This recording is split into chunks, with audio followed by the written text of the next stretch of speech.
defense and have guys on both sides that can score it. This figured to be entertaining, and it was. Kyrie. Handle on display pregame, and the up and under before the half. Spectacular play. Kyrie with 14 in the first half. We had at halftime tied at 55, which, given the teams involved, actually wasn't particularly high scoring. James Harden here, late fourth, to the rim. Harden with 31 on the night. On the other end, John Collins hangs, hits through the contact, and he is strong. Makes that free throw. 2-point lead. On the other end, Kyrie puts on the brakes. Little hesitation, gets the guys off the floor, hits it. We're tied at 114. Harden cutting Jeff Green. Nets bench enjoying it. But the Hawks will fight back. Trae Young had 14 assists. Cam Reddish had 24 points. He gets the friendly roll at home. Tie game. Reddish, big bucket over Durant, who's hard to guard because of that length and hard to shoot over. On the other end, who's it going to be that's taking this last shot? Well, as soon as Harden starts rocking you with that dribble, you know he's going to take that step back three. He does. The Hawks would survive it. Actually, it was 0.3 on the clock. The Hawks got a chance to sort of inbound and hope for a miracle. They didn't get it, but they did dodge this three-point bullet from Harden late to get an opportunity to play 5 more minutes in overtime. First possession of OT. Irving probing the defense. Hits, and the Nets lead by 2. Kyrie fakes the 3, gets into traffic. Float game. On point. Nets lead by 4. On the other end, Kevin Huerter will turn it over. Irving, where's the thin man? There we are, Durant. Catches the scoop in transition. There's no stopping that. 6-point lead. Then Durant. Absolutely unstoppable. Unguardable? Yes, all of those things. 5 of his 32 in overtime. Durant and Irving signing their jerseys and giving them to who? 2 Chainz. 2 Chainz.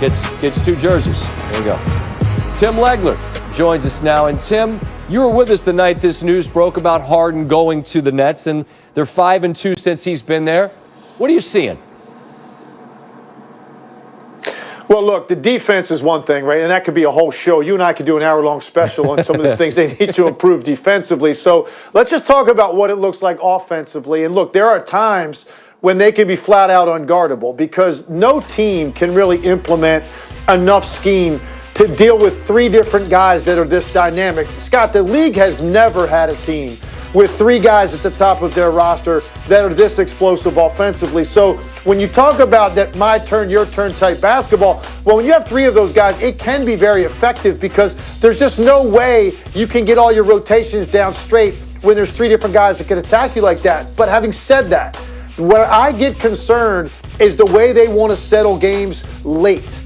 And it seems to me it's going to be James Harden's decision.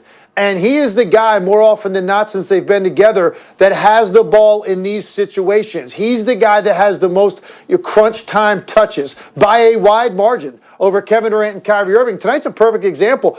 I'm going to the guy that can get me a mid-range basket. Because that, more often than not, is the shot that's the high percentage shot that you can win a game with. You're hitting a step-back 3 with a hand in your face or getting to the rim or the line in that situation. That's a very difficult thing to pull off. But that middle area of the floor, which James Harden really doesn't possess, that is where you win games. And if I've got Kevin Durant on my team, I think I'm definitely involving him in some sort of action. And then maybe even Kyrie as my second choice in that situation because of their ability to get to 12 to 18 feet, elevate and make shots. That's just not in James Harden's arsenal. So I do want to watch that going forward to see if that comes back to bite them in a really big moment when we get closer to the playoffs or certainly in a playoff series.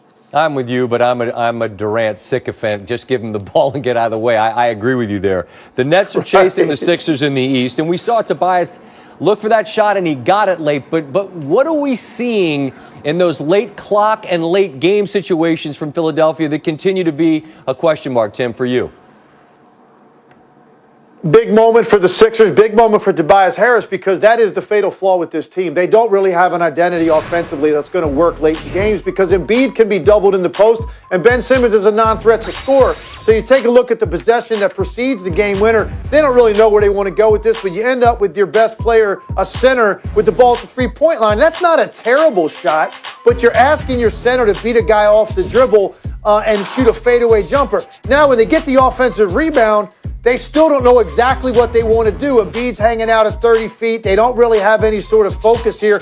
Ben Simmons comes off. Harris actually wants the ball at the top of the key against Caruso, but Simmons just throws it to Danny Green because it's the first guy he sees, and they end up with that shot, and it almost cost them the game.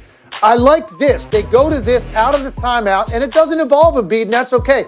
They go to ball screen. Unnecessary switch here by the Lakers. You do not need to switch this far from the basket, but they do, and as a result, Tobias Harris gets Caruso on him. He knows he's a smaller defender.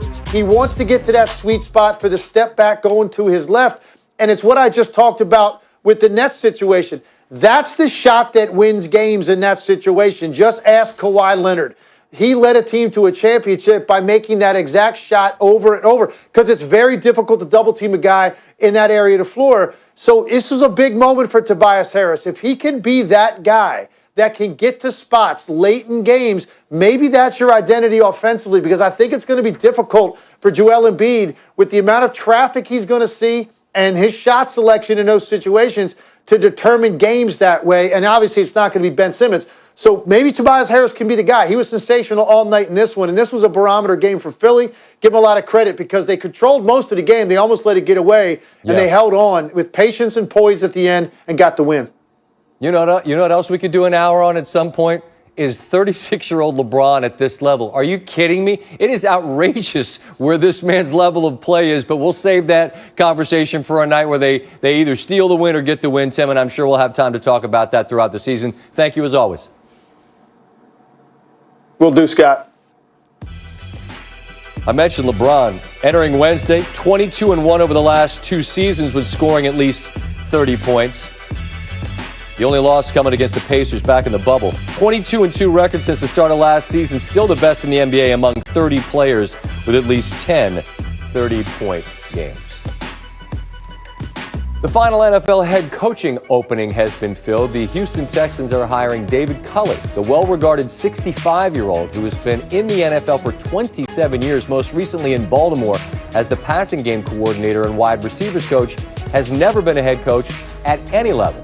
Sources had previously told our Chris Mortensen that Deshaun Watson wants to be traded regardless of who the Texans hired.